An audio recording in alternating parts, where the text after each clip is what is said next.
జై వాసవి జై జై వాసవి. శ్రీ వాసవి కన్యకా పరమేశ్వరి పురాణం అధ్యాయం 45. రాజుకు అన్నపానాదులంటే అసహ్యం పుట్టెను. అమ్మవారి నుండి ఒక శక్తి ఉద్భవించి ఆజ్ఞ ప్రకారం రాజును స్వప్నంలో హింసించడం, గ్రామదేవతలకు బలి, పెనుగొండ చేరినప్పుడు భటులు అగ్నిప్రవేశ ఘట్టాన్ని వివరిస్తారు. కాళీ ప్రత్యక్షము, తల పగిలి సైన్యం నాశనం, అమ్మవారి కైలాస గమనం.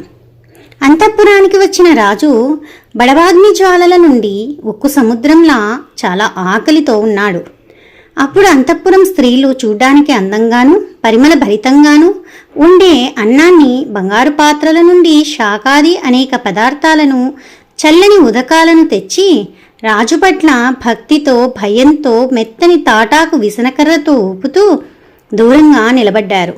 రాజుకు ఈ ఆహారం మరియు అన్ని పదార్థాలు దుర్వాసన, చెడు మాంసం, రక్తసహితం, అపవిత్రం, రుచిలేనివి, కాలకూట విషంలా ఉన్నాయి.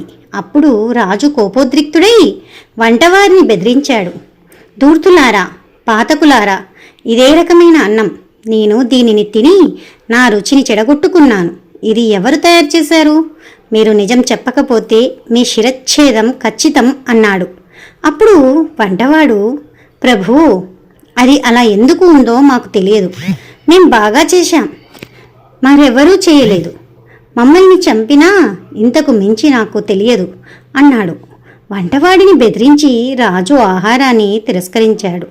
మరియు అతనికి దాహం వేస్తున్నందున పాలపాత్రను తీసుకురావాలని ఆదేశించాడు.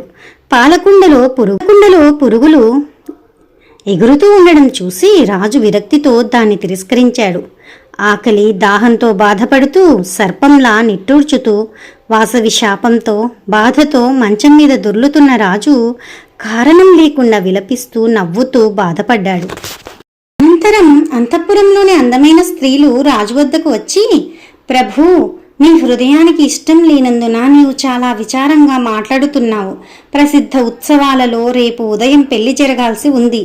మీరు విచారాన్ని విడిచిపెట్టాలి, ధైర్యము తెచ్చుకోండి అని అంతఃపుర స్త్రీలు అన్నారు. రాజు కొంచెం సుధారించుకుని నిద్రించాడు. అతని కోసం అంతఃపుర స్త్రీలు ఎదురు చూస్తూ కూర్చున్నారు. వాసవి ఎప్పుడు అగ్నిలోకి ప్రవేశించడానికి ప్రయత్నించిందో అప్పుడు జ్వాలల నుండి ఒక శక్తి పుట్టింది. ఓ మహాదేవి, నా కర్తవ్యం ఏమిటి అని ఆమె ముందు నిలబడింది.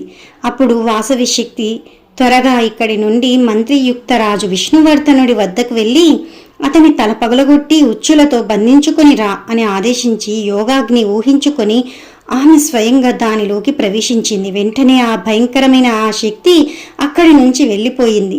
అప్పుడు రాజు నిద్రపోయాడు. అప్పుడు రాజు తన స్వప్నంలో కరాళవక్త్రి, శూలి, చతుర్భుజి, భిన్నాంజనాద్రి, కాంతి వెలుగుతో సమానం, మాటి మాటికి బెదిరిస్తూ పదునైన శూలలతో తన తల పగలగొట్టడం, మెడను, వక్షస్థలాన్ని పాదాలతో తొక్కుతూ పెద్ద పెద్ద కోరలతో విరాట రూపిణి అయిన కరాల కాళికాశక్తిని చూసి భీతుడై భయంతో వణుకుతున్న చెమటతో నీలై నేను చచ్చిపోయాను అని అరిచాడు.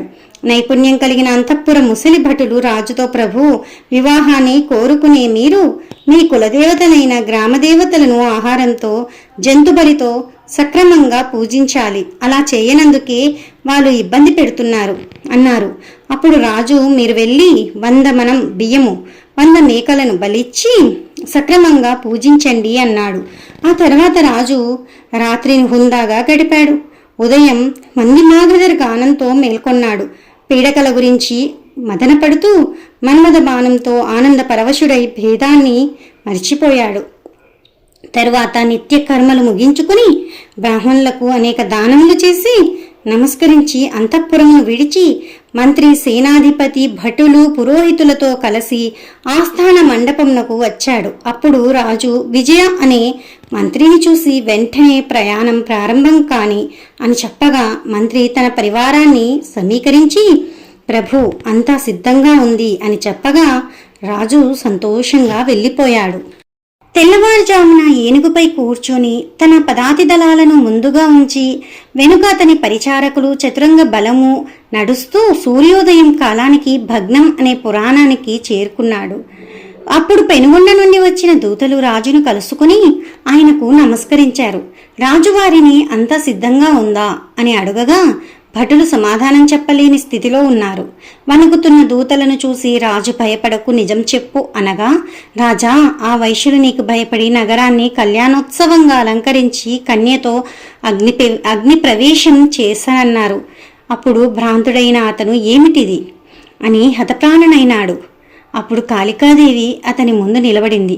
ఆ సమయంలో కరాల వదనలాగా చూడ్డం సాధ్యం కాని అనేక ముఖాలు శూలధారిని వాసవి స్వరూపిణి అయిన కాళీ బిగ్గరగా నవ్వింది. మంత్రి సేనాధిపతి చతురంగ బలం ఉన్న కాళికాదేవిని చూసిన విష్ణువర్ధనుని శిరస్సు భయంకరంగా 1000 ముక్కలుగా కింద పడిపోయెను. అప్పుడు మృత్యురూపి కాళీ ప్రాణసంహారి గదతో కరితురగాలను కొట్టింది. అజేయమైన రాజసైన్యం నాశనం చేయబడింది.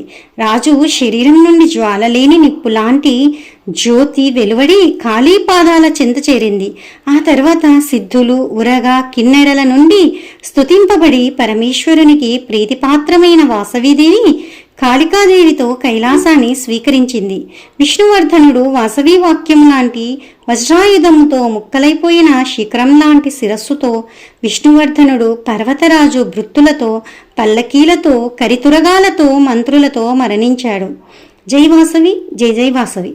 శ్రీ వాసవి కన్యకా పరమేశ్వరి పురాణం అధ్యాయం 45 సమాప్తం. మరల 46వ అధ్యాయంలో కలుద్దాం.